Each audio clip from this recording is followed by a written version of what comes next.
Pemirsa, terima kasih Anda masih menyaksikan NTV Prime. Kita masih membahas soal skandal maklar kasus, masih bersama dengan juru bicara Komisi Yudisial Mukti Fajar dan juga mantan Hakim MA Gayus Lumbun. Saya kembali lagi ke Pak Gayus, mungkin ya Pak Gayus, kita bicara-bicara sedikit soal posisi Zarrof Richard ini yang sebagai Kapus Diklat. Kalau kita lihat tahun dia masih bekerja itu dan kemudian dikatakan dia sudah mulai menerima uang sejak 2012 sampai 2022. Ini periode yang cukup beririsan dengan Pak Gayus. Seberapa tahu Pak Gayus tentang sosok Zarrof Richard ini, Pak? Ya, ada perkenalan sesama orang di sebuah lembaga tentu kenal ya. Siapapun yang tahun-tahun itu bertugas di Mahkamah Agung tentu kenal. Iya. Tetapi persoalannya kan kalau kita bicara pelanggaran di luar hakim seperti di kesekjenan, kan ada dua sekjen itu kalau di MA disebut sekma. Itu dulu terkait dengan tipikor juga. Jadi memang tidak bisa kita itu mengkaitkan kedudukan ya. Bahkan tukang parkir, juru parkir itu pernah didikasikan menjadi perantara juga ketika bosnya sebagai hakim agung itu juga diminta untuk menolong gitu. Jadi tidak bisa, jabatan itu tidak menjamin bagi saya. Jangankan Kapus Diklat ya Pak Gayus, berarti jangankan posisi Kapus Diklat, tukang parkir saja kemudian bisa jadi perantara begitu ya maksudnya? Dimungkinkan, dan itu ditemukan ketika juru parkir itu menjembatani sebuah pertemuan yang ada. Nah ini memang bagi saya katakan tadi, sekma pun dua sekma juga terlibat. Nah sulit karena situasi. Yang penting ya saya tadi kebukan ada pengawasan yang kuat. Sementara KY ini yang lembaga konstitusi yang melahirkan ini juga harus diberikan ruang yang lebih kuat untuk bisa perannya itu bisa lebih terutama penyadapan lah. Kalau KY bisa menyadap itu semua terbuka semua itu. Sangat lebih luas sekali gerakannya. Atau jangan-jangan memang bukan hanya hakim saja yang harus diawasi, tapi memang seluruh pegawai yang kemudian ada di MA harus mendapatkan pengawasan berkala begitu Pak Gayus? Tentu, karena hakim ada wilayah pengawasannya, ada bawas yang untuk mengawasi staf-staf ASN yang beri dukungan kepada hakim agung. Dan itu bisa berkolaborasi juga sebenarnya. Ini yang terjadi kalau sampai dengan kepangkatan tinggi di sebuah sekjenan dan pimpinan-pimpinan 2 kali saya temukan itu seperti itu. Oke. Sekarang menjawab pertanyaan bagaimana memastikan momentum hari ini ketika kita bisa kemudian melihat betapa besarnya, betapa masifnya penyuapan yang terjadi 1 triliun 51 kilogram emas, kemudian bisa menjadi momen untuk mengungkap tidak berhenti di tersangka di level-level bawah, tetapi juga di level atas dan bukan hanya terbatas di orang-orang yang disuap ya Pak Gayus, tetapi juga penyuapnya itu kemudian bisa terbongkar. Menurut Anda harus bagaimana caranya? Tadi usulan saya ada 2. Dengan paksa harus mengaku, itu diatur secara umum ya bahwa burden of proof itu beban dikembalikan. Dia harus mengaku. Tapi sisi ini kan saya mengatakan ada hak ajasi yang dilindungi undang-undang. Hak untuk diam. Jika dia dipaksa apapun dia diam atau bahkan lupa, tidak tahu. Tapi kalau yang satu lagi itu memang bentuknya JC, dia itu diminta untuk memberikan keterangan seluas-luasnya dengan rela, kemudian ada kompensasi, perlakuan, perlindungan, dan kemudian ada pemotongan. Contoh pembunuhan di kepolisian itu kan jelas sekali, salah satunya menjadi JC, sehingga hari ini sudah bisa aktif kembali sebagai polisi. Ini undang-undang, bukan kata saya di publik akan mengatakan saya mengusulkan untuk keringanan, tidak. Ini undang-undang yang mengatur lembaganya LPSK. Jadi saya memberikan sarana agar terungkap semua dengan baik melalui satu proses yang pertama menunjukkan dia sebagai justice kolaborator. Oke, berarti bolanya ada di mana nih Pak Gayus? Apakah kemudian MA bisa kita percaya akan membuka pintu itu seluas-luasnya atau jangan-jangan dibuka pintunya tapi tidak luas-luas sekali ya di daerah tertentu saja begitu supaya tidak kemudian imbasnya kemana-mana dan meruntuhkan kepercayaan terhadap lembaga institusi Mahkamah Agung secara keseluruhan? MA tidak berdiri sendiri. Tadi Pak Mukti sudah juga menyampaikan perlu bermitra. Mitra MA itu dalam tindakan dengan hal seperti ini ya KY, Komisi Yudisial dibentuk oleh konstitusi itu.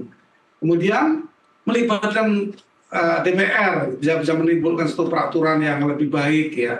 Kemudian presiden terutama kepala negara perlu ikut campur dan kondisi seperti ini sebelum masyarakat marah merasa bahwa keadilannya sudah tidak ada di PN disaksikan seperti itu. Sekarang di Mahkamah Agung di puncaknya legal action juga seperti ini. Maka tidak tahu kemungkinan bahwa rakyat akan menggunakan momen ini juga untuk tidak percaya lagi pada pengadilan. Ya pengadilan jalanan saja. Dia marah sendiri, kemudian tanahnya juga diadili juga banyak dirugikan. Tanah-tanah milik masyarakat itu terungkap seperti itu, karena terus di PN, di PT UN. Nah karena kondisinya seperti ini, carut marut seperti ini. Ini memang harus diselesaikan, tapi bagi saya ini tanggung jawab memang di tangan Presiden. Dan kebetulan yang baru ini diharapkan betul, dengan ketegasannya, ini bisa merombak tidak hanya Mahkamah Agung, tapi lembaga peradilan secara menyeluruh. Saya pikir begitu, dan Komisi Yudisial Prof. Fajar ini berperan aktif ke depannya nanti kalau memang diperlukan Presiden percaya untuk diberikan kewenangan yang lebih tinggi lagi. Boleh menyadap, itu saja dari dulu saya perjuangkan itu. Kalau boleh menyadap selesai semua, karena KAY akan mengetahui seluruh komunikasi janji menjanji itu akan terbuka semua. Dan ini sekarang di tangan Kejaksaan Agung, juga di KPK, maka tertangkap. Saya meyakini menggunakan alat untuk bisa tahunya kemana uang ini, kepada siapa, kapan, itu memang jadi dengan ketanggihan alat rekam sekarang sudah luar biasa. Jadi lembaga yang berkaitan KY ini perlu diperkuat. Ya, kebetulan ada Pak Fajar di sini, Pak Mukti. Pak Mukti nanti bisa juga mendapatkan ini perjuangan lebih lanjut sehingga peradilan kita terjamin, tidak termasuki dengan pekerjaan-pekerjaan lain yang digunakan untuk keuntungan pribadi dan merusak tatanan peradilan. Baik, saya ke Pak Mukti lagi. Pak Mukti, kalau bicara soal mafia peradilan ini kan bukan sesuatu yang baru. Mungkin masyarakat publik juga sudah terbiasa sebenarnya dengan istilah mafia peradilan, tahu bahwa itu ada, tapi kemudian hari ini kita kembali dikagetkan. Tapi bagaimana caranya kemudian agar momentum ini tidak seperti timbul tenggelam, Pak? Ini menunggu masyarakat lupa, kemudian kita nanti lupa lagi untuk mengungkap ini, dan kemudian nanti kita akan terkaget-kaget lagi ketika ada kasus baru lagi. Apa yang kira-kira dijanjikan KY untuk kemudian menjadikan momen ini adalah momentum untuk berbenah di sisi pengawasan terhadap hakim? Iya, kalau kemudian kita lihat case-nya tadi ya, ditemukan jumlah uang fantastis ya. Kemarin saya punya hitungan, katakanlah yang di saudara ZR ini, itu baru jasa fee-nya. Karena kemarin juga ditemukan ada 5 miliar untuk hakimnya, kemudian 1 miliar untuk si ZR ini.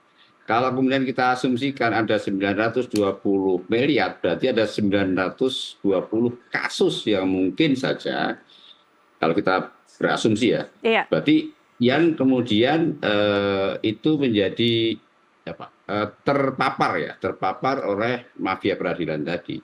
Dan ini sebaiknya tetap kita jaga untuk menjadi titik awal untuk digulirkan terus. Uang ini kemana saja, siapa saja, dan sebagainya. Tapi tidak berhenti di situ sebenarnya. Karena kalau kemudian kita hanya fokus pada penangkapan hakim dan seterusnya, tanpa membenahi yang di internal juga, ya di Mahkamah Agung khususnya, dan tadi usulan Pak Gayus juga sudah kita lakukan. Sebenarnya kita juga RUU, kemudian sudah berproses, cuma karena kemarin ada peristiwa kampanye dan sebagainya, pergantian legislatif ini kita berhenti, kita coba akan lanjutkan juga. Jadi termasuk juga dukungan Presiden dan dari pihak-pihak eksekutif ya.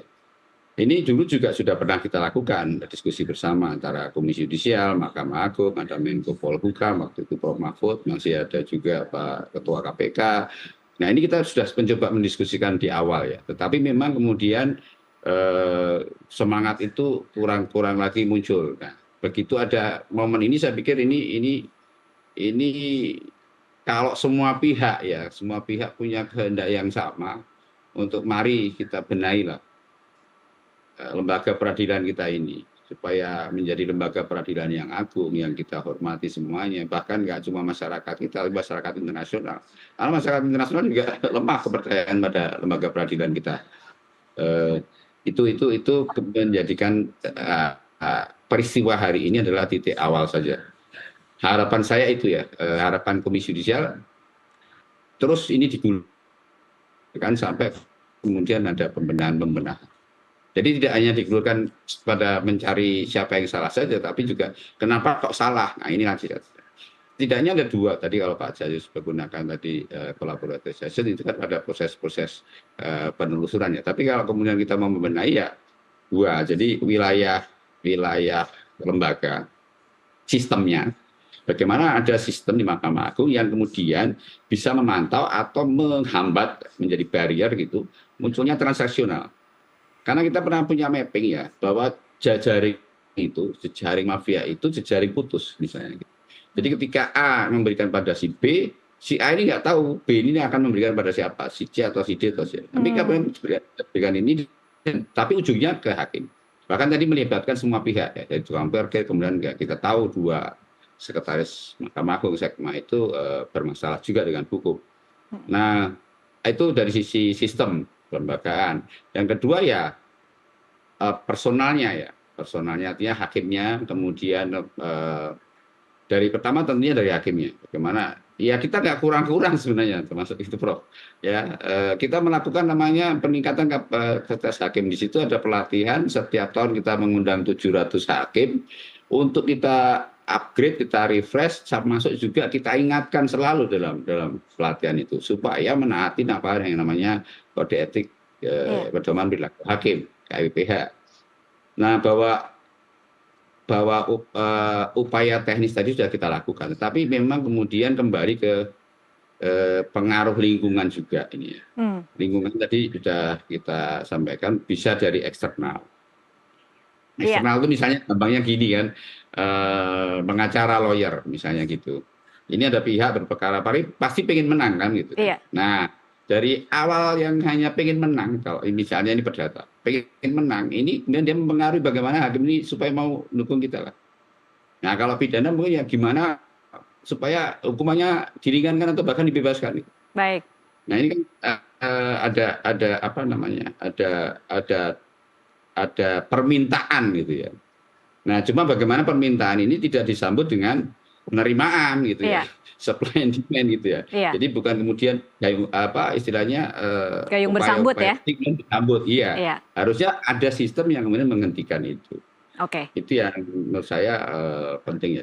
Dari sisi manusianya menyadarkan kembali sebagai hakim itu apa. Bahwa hakim itu bukan profesi biasa ya. Bukan juga manusia biasa, bahkan ada metafornya dia wakil Tuhan gitu. Ya jadi tentunya dia punya standar kalau mereka mengikuti KPPH itu standar sosial etiknya itu lebih tinggi, Pak. Dari masyarakat umum hakim itu. Maka kita panggil yang mulia. Yang mulia. Nah, ini yang kemudian bagaimana membumikan yang mulia tadi dalam kepada para hakim tadi supaya menyadari tanggung jawab atas profesi, atas apa yang menjadi tugas dia dalam setiap mengambil keputusan tadi memang benar-benar tidak tercederai itu. Baik, pertanyaan terakhir ke Pak Gayus, kalau kemudian tadi kita sudah mendengarkan kira-kira catatan dari Pak Mukti apa, masih ada PR judicial review, kita masih akan nantikan itu akan seperti apa mengembalikan hak-hak dan kewenangan KY seperti sebelumnya. Kemudian kalau dari Pak Gayus catatan terakhir, kalau untuk menunggu judicial review kan mungkin masih lama ya Pak Gayus, tetapi untuk per hari ini catatan untuk MA dan KY untuk spesifik untuk kasus ini agar kemudian bisa membongkar jaringannya seperti apa Pak Gayus? Saya melihatnya ada satu hal yang perlu diperhatikan yaitu chance, kesempatan. By chance itu bisa terjadi juga atau sebagai celah yang dilihat sebagai provokatif victim, korban yang menjadi diprovokasi. Mau tidak mau dia lihat kesempatan dia berbuat, yaitu memang kesempatan yang disediakan. Ini yang kita perlu tutup. Ini pimpinan lembaga tentu berkewajiban untuk menutup celah itu. Celah seperti apa? Banyak sekali celah yang terbuka. Pengalaman saya juga itu memungkinkan untuk berkomunikasi, celah-celah yang memberi kesempatan untuk orang melakukan, ya, karena memang ada di depan mata. Itu kira-kira pandangan saya.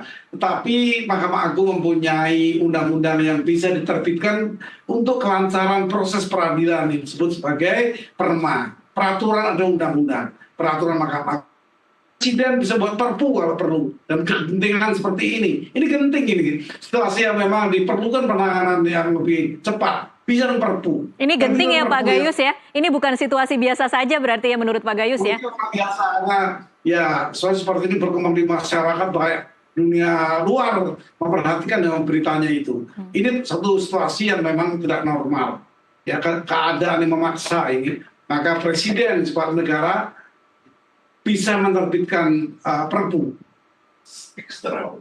Ya, ini pendapat saya. Jadi kalau diharapkan aturan yang lama tadi, presiden bisa, Mahkamah Agung bisa membuat peraturan setingkat dengan undang-undang. Baik. Yang disebut peraturan. Baik, kita nantikan seperti apa bergulirnya kasus ini setelah kemudian terungkap kemarin. Kita menantikan seperti apa kinerja dari tim internal MA dan juga tim dari Kejagung dan juga tim KY untuk menangani kasus Zarov Richard ini. Tapi terima kasih Pak Mukti dan Pak Gayus untuk waktunya bersama kami di NTV Prime.